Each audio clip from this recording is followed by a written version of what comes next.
Welcome to UberCube, the podcast where we discuss all things cube, but with refreshments. This is your host, Anthony Adams, aka Uber Bear, and I'm joined by my other host this evening, Stu. Welcome to the show. Welcome to the show, Stu. How are you doing? I'm doing good. How are you doing? We've got another cool episode for you guys this evening. We've got we like our community response, our community interaction. It just brings a whole new avenue to. I want to hear the voices. A lot of feedback. What people got to say about what they do. Discussions on the Twitters and the Facebooks and the socials and all that good stuff. So I put a poll out there on Facebook in our group chat that we have on there. I put a poll out on Discord and I put a poll out on Twitter. And what we asked the community was, question for the community. What card, when added to your cube environment, essentially broke it and or a game and was immediately cut post the draft? We want to know. Happy cubing, as I like to do here. That's our thing, isn't it, Stu? Happy cubing. Right. Happy cubing. Yeah. So we put this question out there, but before we go any further down this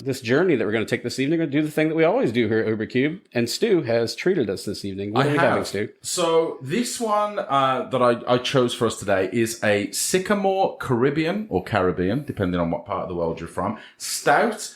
It's a 7% alcohol by volume, and it's got this really awesome looking black can with Jolly Roger. It's got a Jolly Roger. Yeah, it's got a Jolly Roger on it and all that. But let's crack them up and get them going.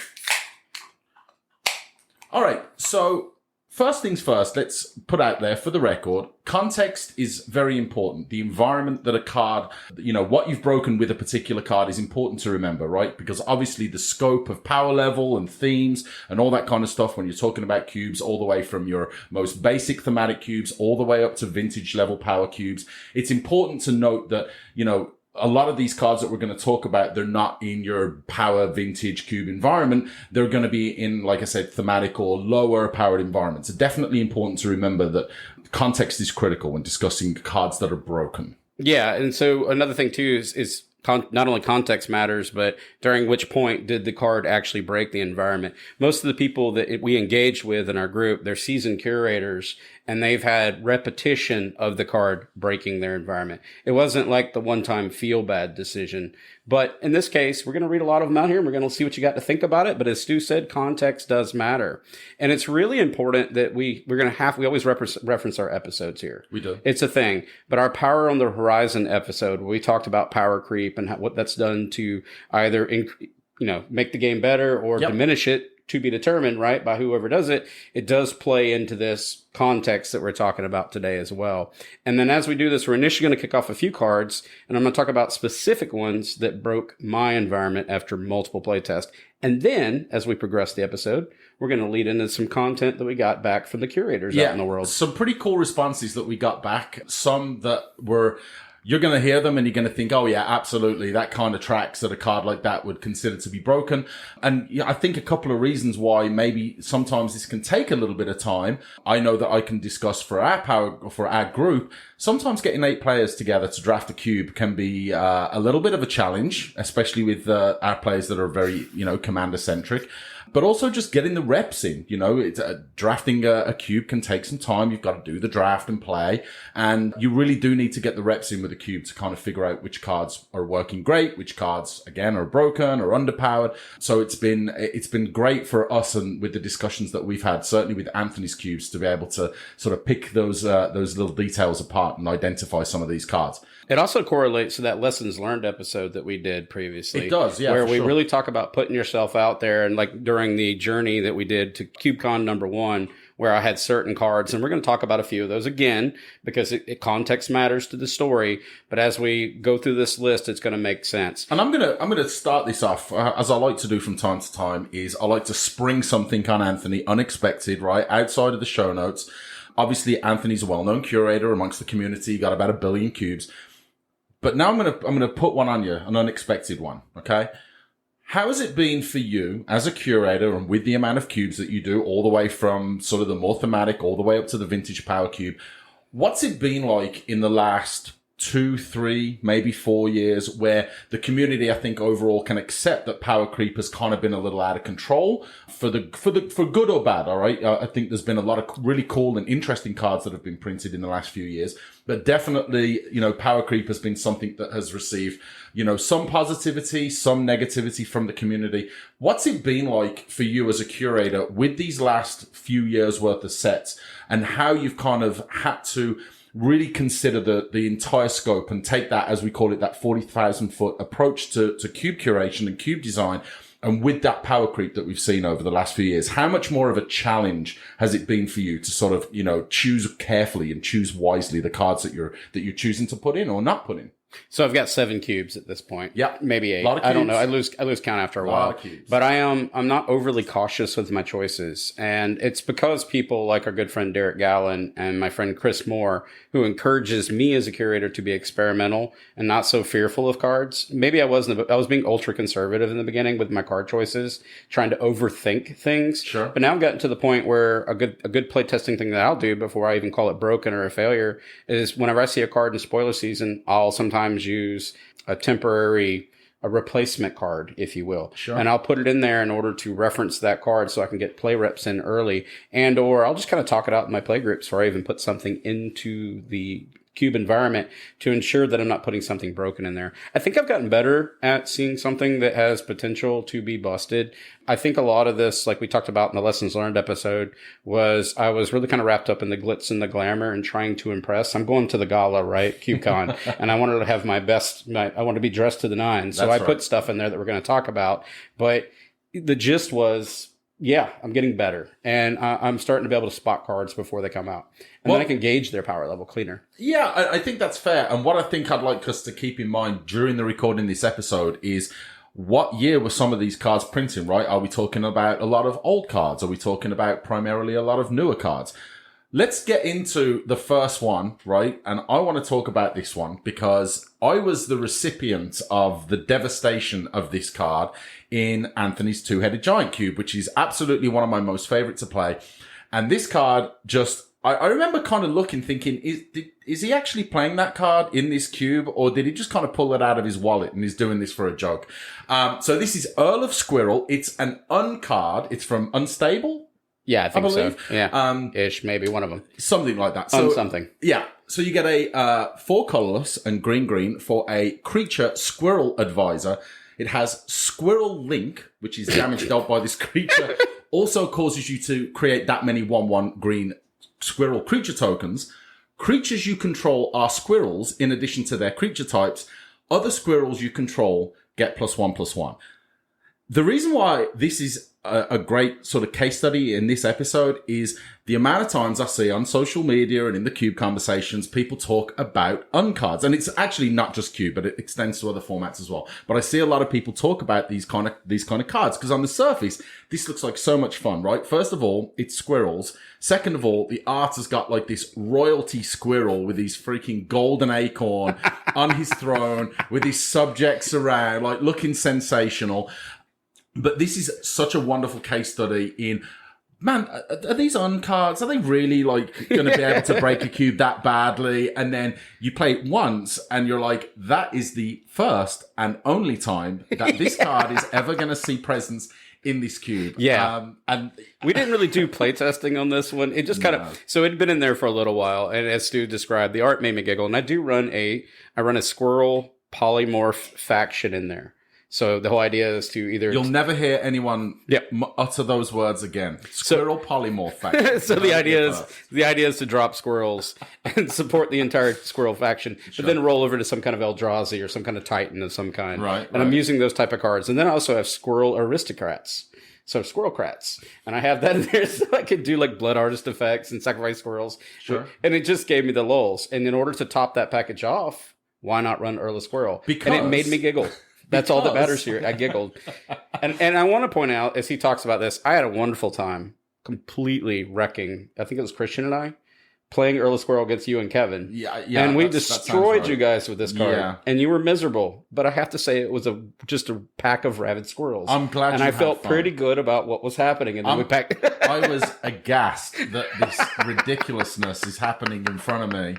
But a great lesson for Anthony. Less for me, more for Stu. But we had a great time with it, and we cut it immediately just because, they were frowning, and that's not what my two-headed giant cube's trying to do. But it was a fun card. Earl of Squirrel, I love it. I have it in binder. It's gorgeous. But yeah, it's not going back in there. I believe Anthony Maddox has actually referenced this card a couple of times as his favorite. Anthony, if you're listening, just know that two-headed giant, this did in fact break the environment.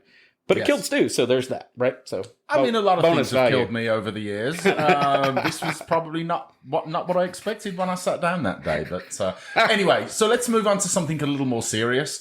Anthony, this one is, this became quite notorious for a little while there, and it's in your artifact cube. Tell us about this one and why this one just had to go. And we have talked about this one ad nauseum, but this in fact broke my environment for the short stint that it ran at KubeCon number one. It wasn't like it was more than just an outlier. It was definitely very tilting in that environment. And that's how I'm defining broke my environment. A card that I put in there and immediately took it out. And I say play testing over and over again. I'd have to say a card like this snuck its way in there and just didn't get drafted until we went there. Same as with Earl of Squirrel. It was probably in the two-headed giant cube for quite some time. Tell us about the card. But until the fated day where I drafted that card. So Kappa Cannoneer for 5 colorless and 1 island, you get an artifact creature, Turtle Warriors. Now we got squirrels, we got turtles. This is really great. That's right. And it has improvise. Everybody's familiar with that. You can tap your artifacts for the colorless mana to complete it. Ward 4 we talked about in a previous episode is borderline hexproof. It's basically hexproof. Yeah. Towards the plowshares now costs 5. Yeah. To deal with this thing. And then we talked about before, when it enters the battlefield under your control, put a 1/1 counter on Kappa Cannoneer, and it can't be blocked this turn, so it enters with a 1/1 counter, so it's a 5/5 unblockable ward. That by itself, right? That third ability, if you will, right? Because the improvise is very powerful. The ward is obviously ridiculous. I think the third ability by itself it's extremely strong. That by itself possibly could put it on a watch list. The fact that it can grow out of control, it comes in as a 4/4 for 6, which obviously isn't great cost. But whenever any artifact comes under your control, right, that means that can get out of hand pretty quickly. But the fact that it has that improvise, so now you're casting it, tighter than on curve or quicker than on curve, and it's got that sort of pseudo hexproof with the ward 4. And I love ward. I think ward as a mechanic, I much prefer it to hexproof. I much prefer it to shroud. I've really started to dislike these abilities that just prevent interaction completely. In a lot of the games, I've just kind of looked at them and been like, really? Yeah. Man, this game would be so much more fun if that didn't have that. But this just seems to have a bit of everything that just contributed to this just really powerful piece. So this is a repetitive card. We've talked about this on numerous occasions, and I haven't actually found a home for it as of yet. If I remember, it came from a Commander Precon. I think it was the one that had the vehicles and the pilots and all that stuff.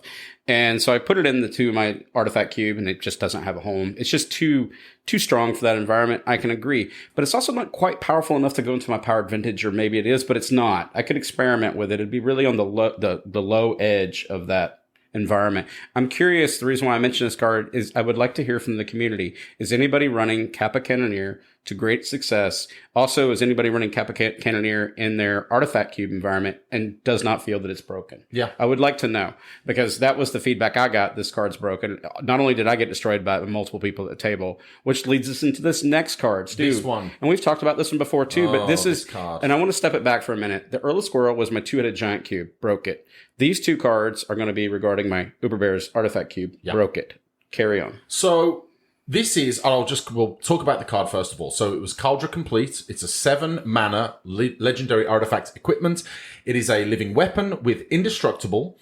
Equipped creature gets +5/+5 and has first strike, trample, indestructible, and haste. And whenever this creature deals combat damage to a creature, exile that creature, equip 7. So obviously, aside from all the word soupiness that's on there, right? First of all, how is this getting out onto the battlefield? Cheaty McCheaterson with Goblin Welder type effects. With Goblin Welder, with Stoneforge Mystic, obviously effects like that. And I will say this. I actually think if this was a card that you had to spend 7 on to get onto the battlefield and you were unable to cheat it out, it's would be very likely that it would be a reasonable card. The fact that artifacts in general just have way too many easy ways to get cards like this onto the battlefield. And even just the fact that it has the living weapon, right? So it's not like it's coming in and you have to attach it to a creature.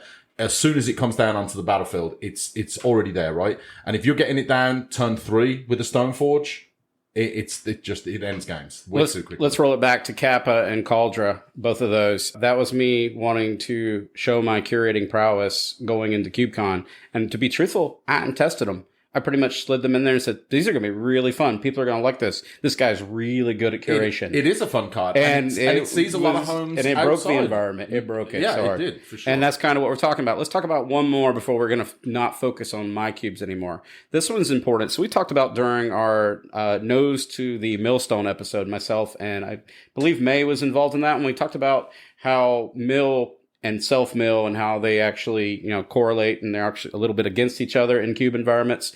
Well, Increasing Confusion was a card that I had in there in one of my first iterations. And for X and one island, so scalable is all get out, sorcery, target player puts the top X cards of their library into their graveyard. If Increasing Confusion was cast from a graveyard, that player puts twice that many cards into their graveyard instead. Flashback, exact same cost. That's what makes this doubly broken. Yes. It doesn't have like a lot of the flashbacks where it has some kind of in addition to cost to do the thing again. This one again is pay one island, X scalable.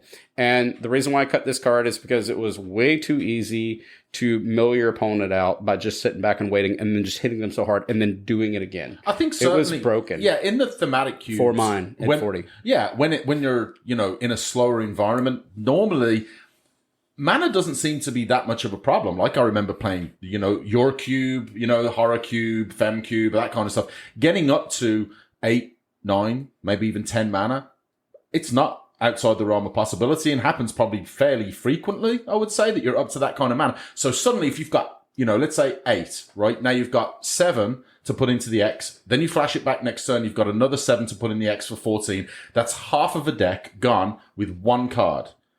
That's extremely powerful. And May and I talked about during our Nose to the Millstone episode how this is kind of a pseudo equates to burn, because you're hitting them with a scalable value that's taking down not their life total, but their deck total. But what we found is the fun factor was also not there too. So not only did it break the environment, and I did eventually take back mill, as we talked about in that episode, and transition to self-mill, because it was simply more fun for my play group. But that card was on context was just too powerful. But that's enough about my cubes, Stu. We've got, now let's move into all the feedback we got from different listeners. And this stuff's pretty great. So we're going to do some shout outs here. And I hope everybody enjoys it. So this is feedback that we got from the MTG Cube Discord. And this first one I want to talk about because I like the card very, very much. So thank you to Parker, Land of Mordor. And he said, or they said, Hogarth broke my mid-power synergy cube. Card was rude. It like was. That. I will say that personally, I love Hogarth as a card. Obviously, banned in Modern, a card that was just considered to be kind of egregious at the time. That, when it was printed, like, oh, is this going to, the fact that you can't spend mana to cast this spell and that you can only delve and convoke, but it's just an 8/8 trample that you can cast from the graveyard. Definitely understandable that is something that you can build around, and that just, I don't want to say almost that you can just slot it into anything, but I think any kind of Golgari deck, if you've got creatures and you've got instants and you've got anything going into the graveyard, kind of can just put it in, a deck that's not maybe graveyard focused as an example. But yeah, I can definitely see with this one, just based on the fact that, like I say, you can cast it from the graveyards, an 8/8 trample, really not very difficult to cast, even with, not being able to spend mana on it. I get it. Super cool card. And I'm running it in Uberbear's Horror Cube that's going to be featured at CubeCon 2023. Chris has it in his Sultai Cube. He does. And the last time we drafted it, I worked very hard to put all the enablers in there. I had, Stitcher Supplier and anything that was, fact or fiction, anything that was getting cards in my graveyard, anything that I could use. And it was the second to last card, or maybe the last card in my deck. The first or second game that I played. So, and I think Parker had followed up because I asked a question. I asked if anger was in there, and I believe the confirmation was yes. So that makes it even. That's pretty. If that to be the case, then that's that's terrifying. John Hogarth, I like it. So our next one's from the friend of our show. It's I'm going to totally mess this up again. We'll go ahead and say it's a dinosaur. We'll start there. It's been in the Discord. It's a dinosaur. I think it's Dionysus. And he's this individual has literally given me ways to pronounce this and says it's a dinosaur and it's obscure. And so the name is fantastic, but I'll never get it right. It has two answers here. One, When my cube was roughly Master's limited power, I put in Bitter Blossom, thinking it would be this nice synergistic piece, and it was completely unstoppable. I can see that, like, just fairy rogues just flying over, and got cut after one draft, but it did eventually come back when the cube increased in power. So I like that. Scalability and context does matter, because I can see that, like, early on, that would be problematic. The next one, though, this one I can see, and I'll have to actually look this up and include it in the show notes, but Comet the Stellar Pup. That's another one of those cards that was made legal in it was Infinity.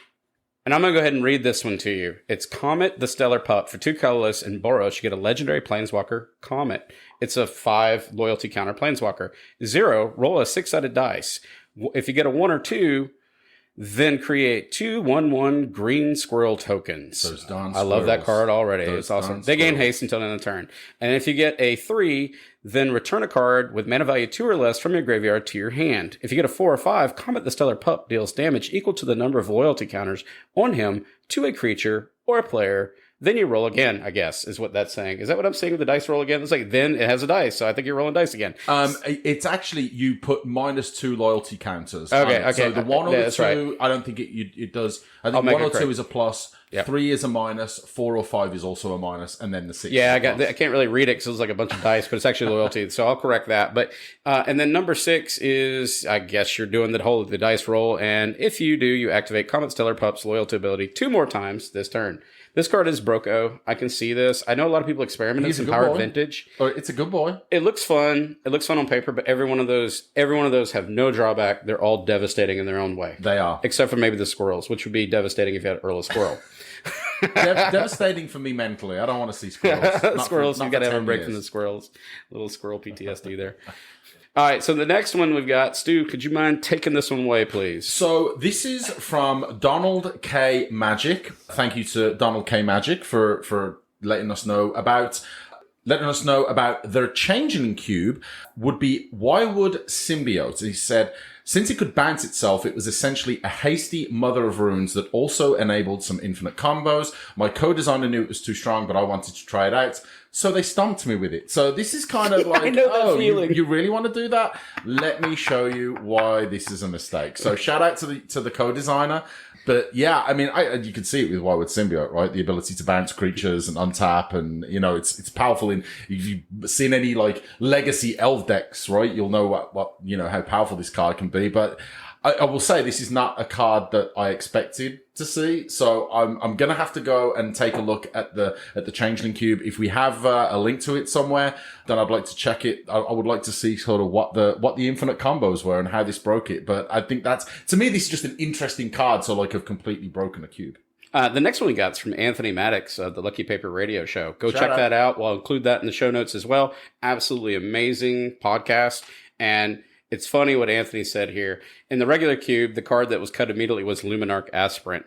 I know for a fact, and I run that. I actually run that in a lot of my cubes. I run that in my La Femme Fatale. I run that in my Horror Cube. I run that in my Powered Vintage Cube. I don't run it in my Artifact Cube, but that's a very powerful card. And it's during your combat step, you add a 1/1 counter to a creature. Exactly. It gets pretty nutty fast. So I can see that because he talks a lot about on the show about his regular cube. And the name defines it. He's trying to keep this very neutral middle ground stance on his card choices. There's some power outliers here and there, but he really tries to control the peaks.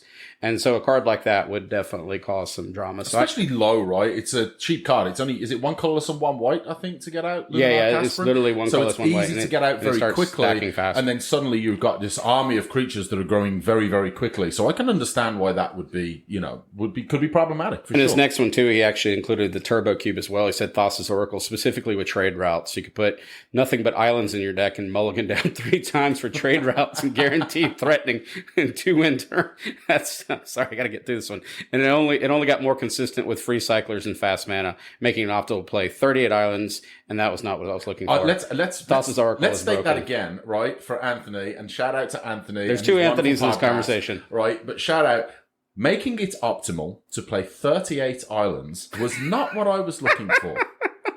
Again, not a line you're likely to hear on any other, Magic content.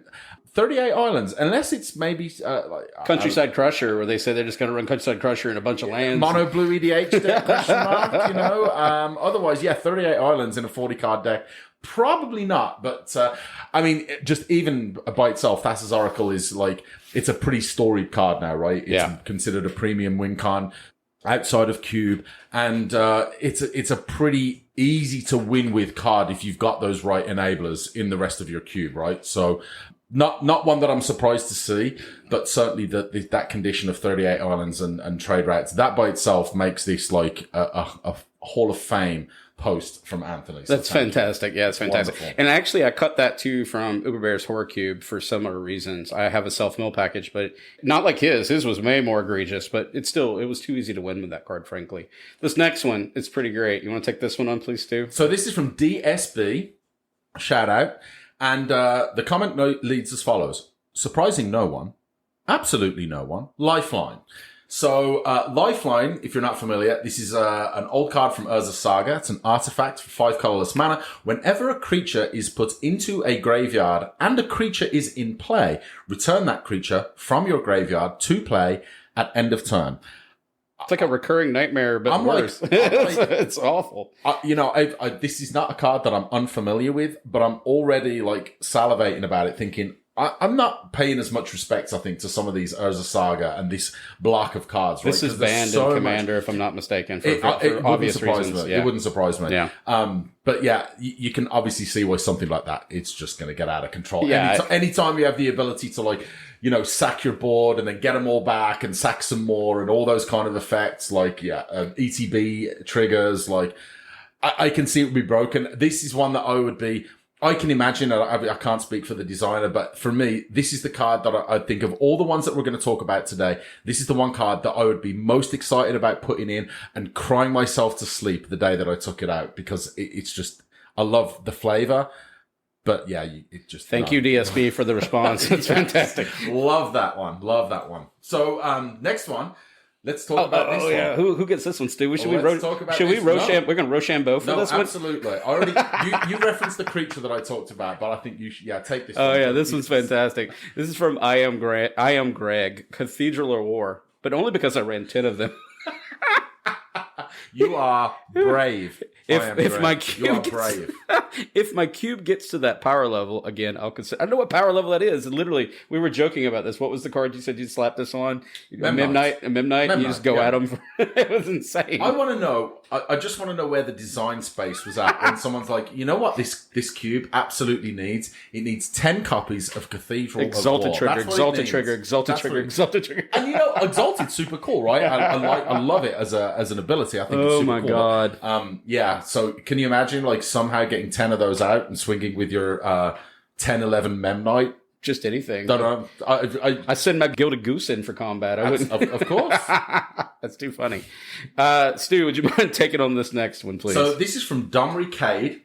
Love that name. I've had a few immediate game breakers in my counters cube over the years, but none so immediately and undeniably disgusting as Felisa, making an evasive 2/1 for each counter on each non-token creature that died was proven busted in the fastest 3-0-6-0 in the cube's history. It's all about context. Absolutely. Yeah. So for anyone who's not familiar, Felisa, Fang of Silverquill. This is a 2 colorless white-black legendary creature vampire wizard with flying and mentor. Whenever a non-token creature you control dies, if it had counters on it, create X tapped 2/1 white and black inkling creature tokens with flying, where X is the number of counters it had on it. I can only, you're getting such a lot of value.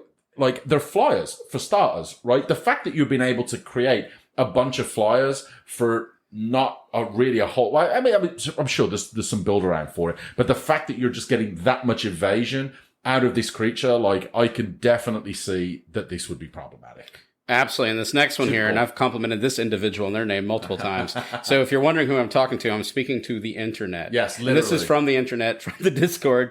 Speaking to the internet. Yep. All right, internet. I love your name. All right. In my Pauper Cube, Fall from Favor and Battle Screech. Now, we've talked about both of these and with Chris Moore, a.k.a. Sandwich's Pauper Cube, and how he still runs Battle Screech, if I'm not mistaken, because it's really powerful. But Fall from the Favor is the one that we cut because we talked about how that is the Monarch piece where it comes in, it taps down the creature, and then blue already has card draw ability. I can see the argument for cutting both of those immediately. Battle Screech, I think that's the one that has flashback, correct? Yeah, that's the one that has flashback. I believe so. Yeah, it does. It does. And you can tap birds and it can flash it back. It's pretty dang powerful. So, next comment.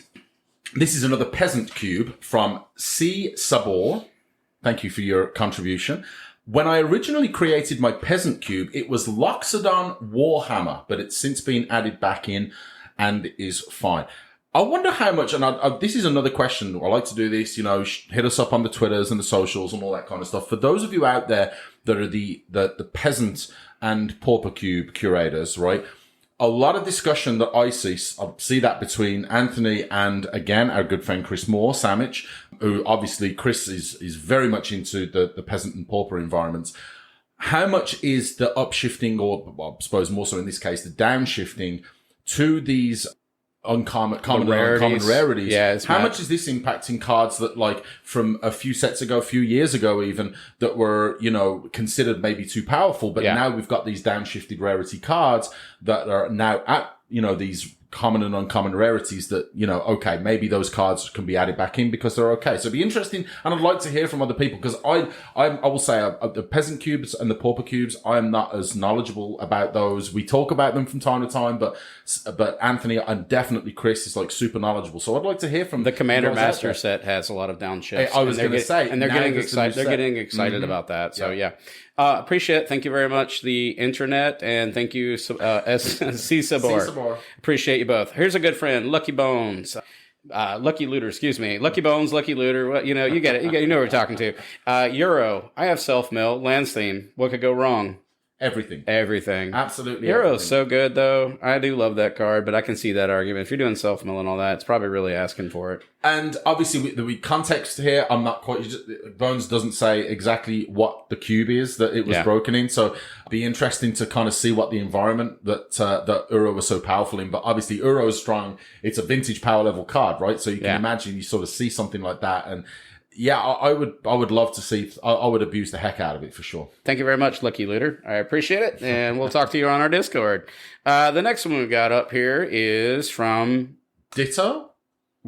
Daipai. Ditto. It was the first thing I thought of was Daipai. Is it Daipai? It's Ditto. Okay, we're gonna go with that. If I am so sorry, we're trying our best here. I'm gonna trust Stu. We're gonna go with that. Is that Ditto? Is that Dino? Dino?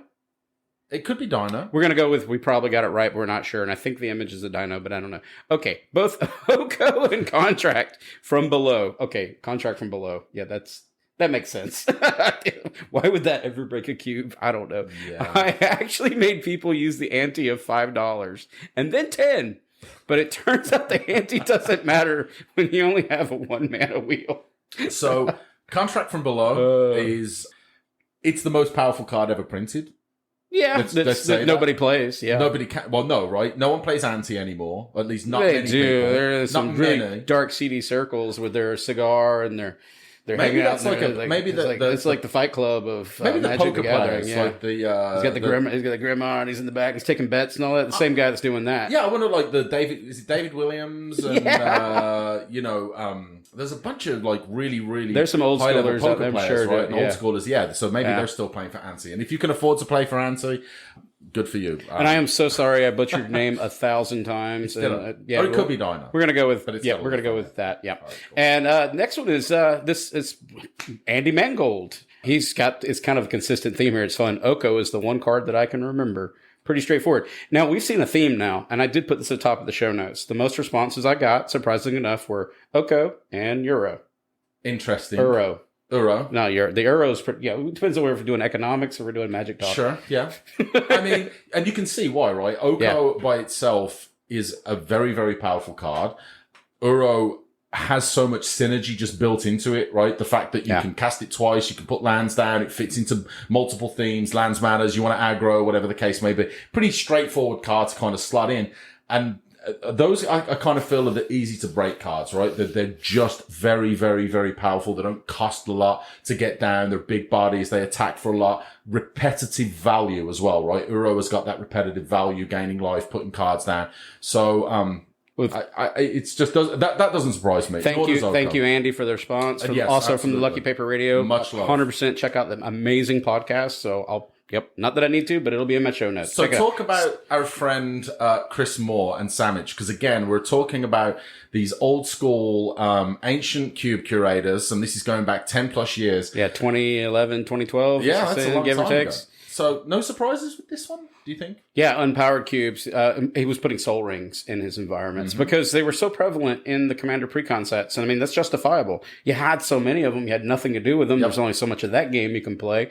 And people were getting experimental, if not, that we talked about this. It's that paying one for the net positive of two. It's positive mana out the gate. And it looks pretty benign on paper, but that we talked about one of our early episodes. It was too powerful magic, if I'm not mistaken. That's correct. Well, we focused on Soul Ring because it's net positive mana with no drawback. And I wonder if that's if that specifically, right? And it's not just Soul Ring, but there's another one that you can talk about again in a second. Things like Soul Ring that maybe have just been normalized as a part of Magic because Soul Ring has been in every Commander Precon, like you said. It's not the only card and the one that you talk about this one next. But take this next one because this is another one. Before you do that, I want to bring them behind the scenes where Stu and I are sitting on the back porch last night and we had this meta conversation. That's right. And what were we comparing? Soul Ring versus Ancient Tomb. Correct. Trying to see if they're on a similar plane, even though you can only take so many Ancient Tombs.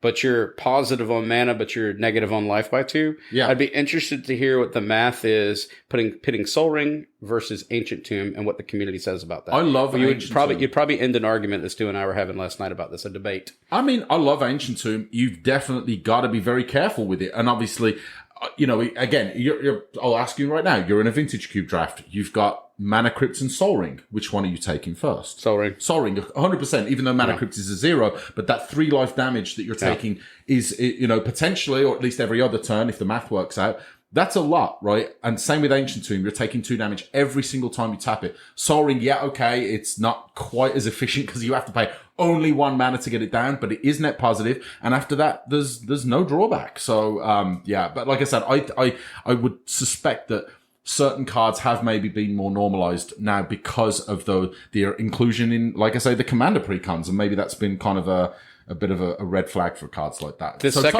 second one by Sandwich was another one we talked about in our two powerful Magic episode. Sure. And it was Skull Clamp in my Peasant Cube. I want to go back to the point that Stu and I said earlier. Context matters. Sure. When we're referencing these cards and you're thinking to yourself, that's not too powerful. If you put it in the context of the environment at which it lies, then that changes the entire cards. I actually had this interesting conversation the other day on the Discord about the One Ring. And it was kind of like during the CubeCon sellout that was happening. And by the way, make sure you get CubeCon tickets because they're getting really, really low at this point. They are. But what's interesting is some of the people in there, I think it was Dan Schneider and others that were talking to me, and they were telling me that the One Ring is perhaps scalable and that the context of that card transitions within different environments to power level transitions. It's a side conversation, but it kind of folds into that point of context matters. And we've talked about this before. Some cards are scalable and other ones, like Skull Clamp, isn't necessarily scalable. That it can, in fact, break a lower powered environment because it's so powerful. Yeah, absolutely. Especially if you've got any way, I feel like Skull Clamp is the kind of card, if you have any way to get either a critical mass of or a way to repeatedly get 1/1 tokens. How many of them do you really need to completely break a card like Skull Clamp, right? 2, 3? Right. If you're talking about 4 or 5, right, then you're talking about drawing 8, 10 cards. That's definitely completely broken. But even just drawing 4 cards. And in that environment, he runs an Aristocrats package. Yeah. So it's bonus on top of bonus at that point. It's life exchange with card draw. Next one from Jarizos. Thank you for reaching out and letting us know that I feel like the majority of power, I'm going to quote this, I feel like the majority of power outliers and imbalance really depend on cube design. In my cube, initiative / monarchy / most new cards aren't busted even with power because the cube is designed to play to the board. The major power outliers that can break this environment are those that are self-sufficient and win games on their own without synergy. For us, Hexdrinker, Oko, Minsk and Buwacut, despite having sufficient removal and playing on curve. I kind of get that. I get that. I really do get that. And especially, like I just said, with things, those cards that you can just put into anything and are just so powerful by themselves, they don't have to fit a theme. And typically when I'm drafting a deck, I am going to look for cards that synergize with the theme that I eventually settle on. So, those cards, like I said, those cards that are just able to be so powerful by themselves without requiring any build around, they don't need synergy.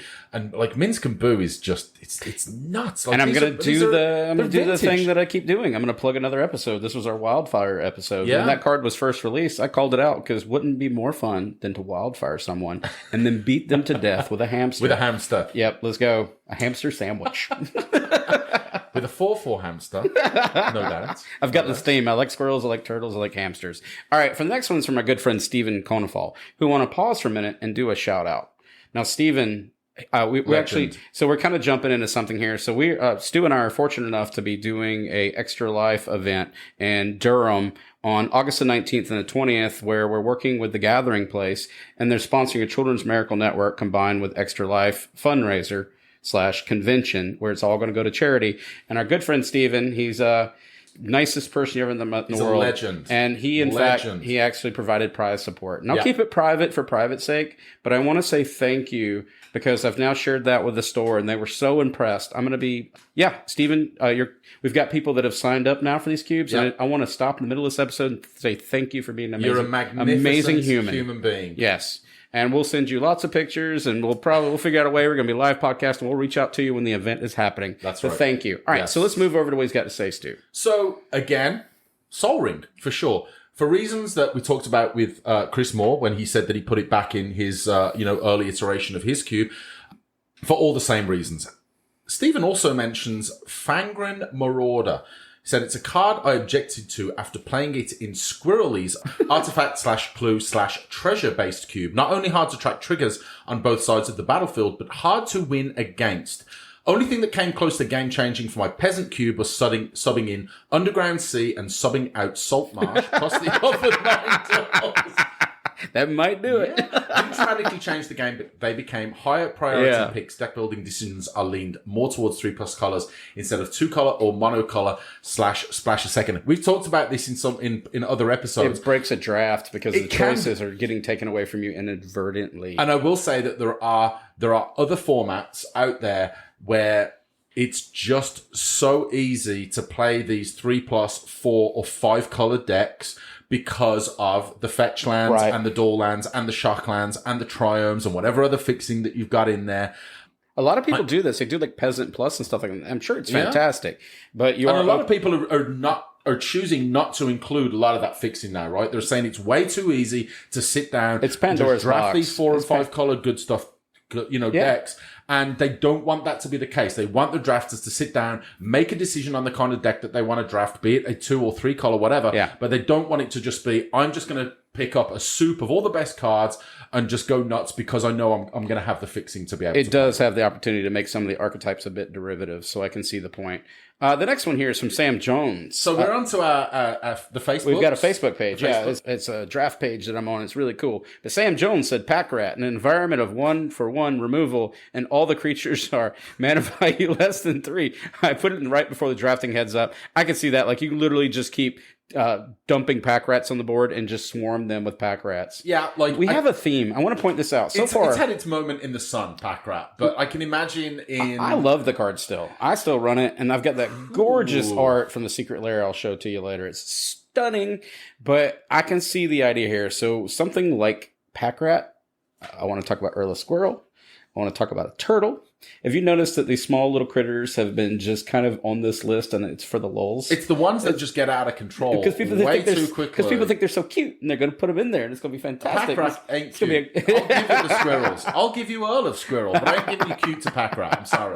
It's a rat. I think pack rat's still good enough for my powered vintage, and I think you probably will debate that, and I'll be glad to play against you with it. I would possibly at 540. That matters to the context too.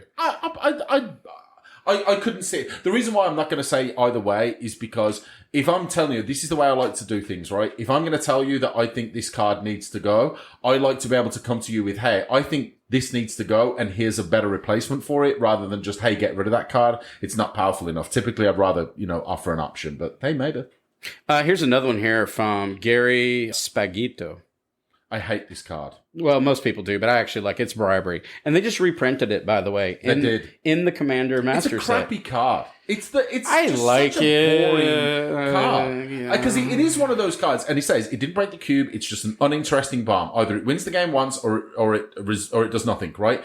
And the problem is, again, and let's talk about Bath Elamy. This is another person who mentioned this as well. If you remove all the heavy ETB creatures, Flash becomes okay. Flash is another one we've talked about recently. If Titans are the best creature in your cube, Bribery becomes okay, right? Now, I've cast Bribery and got absolutely nothing out of it because I'm playing against someone who's not playing a creature deck. That's not true. You got information. You do have information, but it's 5 mana for information to look through the deck. Sure, Hey, it's the price you pay. It's kind of expensive. Yeah. It's 5 mana. Yeah, sure, I've got information. I'm not too mad about it. But I think most people, when they're taking a card like Bribery, they're expecting to get the best creature that's in your deck and be able to put it on the battlefield under their control. But it feels... it's just not a feel-good card to me. So I've never cast it on someone and been excited about winning the game with it, and I've had it cast on me, and I was like, really? So just like in the Discord, we had that Uro and we had the Oko conversation, right? And that kind of was that Discord. It was interesting to see that dynamic. This one here, we also got our good friend Jonathan Pate, a.k.a. Chill MTG, on here. And he says, too, bribery. Says 3 people, bribery. They don't like it. And I think even Jarrett Gallen had mentioned bribery was too much. Yep. I like bribery. I've got a beautiful foiled out version. For me, if you want to run Emrakul the Eon's Torn, I got bribery. I understand the whole counterpoint that you're going to maybe cut that so that I sideboard out my bribery. But let me ask you this question. Let's test the brain knowledge a little bit here. Your assumption is because I played bribery and I went and got your Emrakul, right? That the assumption is then you're going to cut Emrakul in response so you can counter and deactivate my bribery. Probably not, no. You're assuming that's going to sideboard out, right? That's how people play this.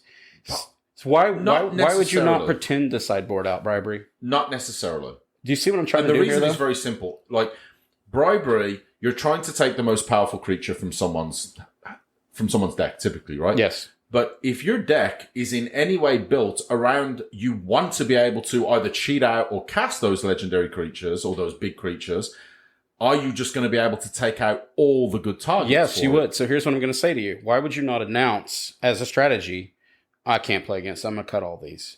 And start taking cards out. You don't have to reveal your sideboard change-outs. That's correct. That's private information. It is. So why would you not say as a bluff that you're removing all the pieces? Because then the bribery person... Because if you told me that, I would be like... I have now. I've announced it. I don't believe you. But you see, the bribery person's going to also remove bribery in response. I doubt that. You don't know that. I doubt that. You're uncertain. I would. You can see the challenge here, though. I think there's a poker game going on there. I would still keep it in. If you kept a nice square face and you wore your sunglasses, I think you got it. No one believes it. I don't know, man. If you told me, listeners, if you hear my point in this really goofy argument, I feel like you could literally bluff someone into getting rid of their bribery. All right, the next one we've got, and this one's pretty great. I like this one. I'm a fan of this one, unfortunately. I'm a fan of this combo. I love it. So thanks to Rat's Relic. You know me and my destruction. Rat's Relic, thank you very much. Strip Mine plus Ramanap Excavator. Individually, these cards are fine, but in a 360 card environment with mana dorks, this 2-card combo was removed after one event after an update. Strip Mine locks. Strip Mine locks, yeah, it can be obnoxious. I feel like, obviously, in a vintage environment, there's a lot of ways. I mean, with things like Ramanap and Renin 6 and the artifacts, I can never remember the name of it. You scanned it from Alex that one time. Yeah. Crucible of Worlds. I did. I'm so sorry. Yeah. So with, with Ramanap Excavator and Renin 6 and Crucible of Worlds, yeah, you can lock someone out with this, but I don't know if I would like to see again what the context is, what the cube was that they put this in. If it's a 360 card vintage, okay, I can understand it. I could definitely see in any kind of thematic cube the ability just to be able to keep stripping lands is just any kind of low power, middling type cube. I wouldn't do that. That can be pretty obnoxious. I can see. And then the other one's from Thuriara. I'm butchering this name. I'm trying. I apologize. But it's Moat and True Name. So what we got out of this group, and there's not a whole, it said it was strong and boring. What we got out of this group is they don't like bribery, they don't like Moat. And then there was the occasional True Name. This next one, though, this one's kind of going to be our grand finale of interesting. Stu, would you mind taking this one on, please? So this is from George Cristino, and it's our final card, and it's our second uncard, another silver border. And this is not gifts ungiven, this is gifts given. So this is a 3 colorless, 1 blue instant. Search target opponent's library for 4 cards with different names and reveal them. That player chooses 2 of those cards. Put the chosen cards into the player's graveyard and the rest into your hand. Then that player shuffles into your hand. It's kind of gross. It's pretty gross. And this art's glorious. I can see the allure, but yeah, that card kind of screams. And notice that we kind of opened and we closed with an uncard. So came in with the early squirrels, left out with the gifts given. This is how we do. Yes. But this was really fun. I want to say thank you to everyone that contributed. Yeah, thanks. Even though you may not have necessarily realized I was recording it, but I thought that was such an interesting thing, and I like to get all the feedback from the audience, and I like to voice their opinions, and I just think it's neat, and it also gives people ideas of, as you know, you got new curators coming in. It's good to hear from the veteran curators on what didn't work in their environment. It's good to hear the negatives. In relationship to the context. Yeah, you need the negatives. You need the opinions that are going to keep you honest. Yeah, I agree with that. Yeah, so I guess another question is, I'm going to put this up to the audience, what cards broke your environments? And how did you respond? Yeah, keep it going. I want to know. I want to keep this track going. I want everybody to kind of post and keep this train going. I'm curious to see what they have to say. Other than that, this has been a fun episode. It's just, we're having a good time. We're just having a blast. And as we talked about before, I'm going to do my last plug. Check out our Power Creep episode where we talked about Power on the Horizon, where it kind of correlates to everything we talked about and then some. We kind of talked about this before. We did. Stu, you want to do this announcement? Again, shout out to our good friend Stephen Copenfall for helping us out here, but We won't embarrass him anymore. We appreciate everything you do, Stephen. No, 100%. So, yeah, as Anthony mentioned earlier, the Ubercube team, that's myself and Anthony, we are going to be at the Durham Convention Center. There is an event called The Gathering. It is with Extra Life, and it's a program of the Children's Miracle Network. It's a huge magic event. I mean, there's going to be a Modern 10K RCQ 2-slot, a Legacy 5K, Pioneer 5K RCQ, 1K Pioneer, 1K Old School, 1K Vintage. There's going to be artists there, Rob Alexander, Ken Meyer Jr., vendors, all the cool stuff that you'll get from these events, but it is to support the Children's Miracle Network. And Ubercube will be on site. I'll be firing a draft of Uber Bears Artifact Cube at 2 p.m. that Saturday, the 19th, and then at 6 p.m. we'll do Uber Bears Horror Cube at 6 p.m. And then the following day we'll be doing a draft of Uber Bears Artifact two-headed giant cube. Oh, the two-headed giant cube. Uber Bears I gotta get through this. Uber Bears two-headed giant cube on Sunday. That's right. And we're gonna have a special area set up for us, and we're gonna be live recording. And there's gonna be prizes. There's a really great prize support. Thank you, Stephen. Yep, and the store is also sponsoring too. So come check it out. If you want to come by and say hello, that's fine, and it's gonna be awesome. Other than that, check out our Buzzsprout. We got a donate button on there. It sounds pretty good. It's like PBS where we're doing the drives, the fundraising drives, so I can get... We are community Our microphones are falling apart. I need a new mouse pad. He needs a new diffuser. I need a new boom arm. And as always, if you enjoy this episode and all of our previous episodes, we would really appreciate, give us a 5-star review on your favorite player. It really helps to get us out there, get us on the front pages of all the Magic nerds out there. We love you all. And also, Ubercube is an affiliate with Ultrasleeves. If you use our code, ultrasleeves.com/Ubercube, you can get 5% off your purchase. I'm going to be blinging out my cubes that are going to CubeCon 2023. That's right. Where Stu, myself, Magic, all the Chris, team. Christian, there's a whole crowd of us going. It's going to be really awesome. And then Stu's parents are apparently going to be there too, as they're signaling in the background. Really great. We'll wait. We'll see. And as always, most of the comments, we got them from the socials. Please come by. Come say hello. You can find us at Twitter at Ubercube MTG Pod. If you want to reach us via email, we are ubercubemtgpodcast@gmail.com. And come check us out on Discord, man. Lots of cool conversations. More and more people joining every day. And again, I'm going to give a plug to my deck show-off channel. We want to see your cool, your cool decks that you've drafted. Show us your pick one, pack ones. Show us how you destroyed your group, or or if you lost, if you just drafted something terrible, then show us that as well. Show us the negatives and the positives. And with that, we're going to do the thing that we always do here. Happy cubing!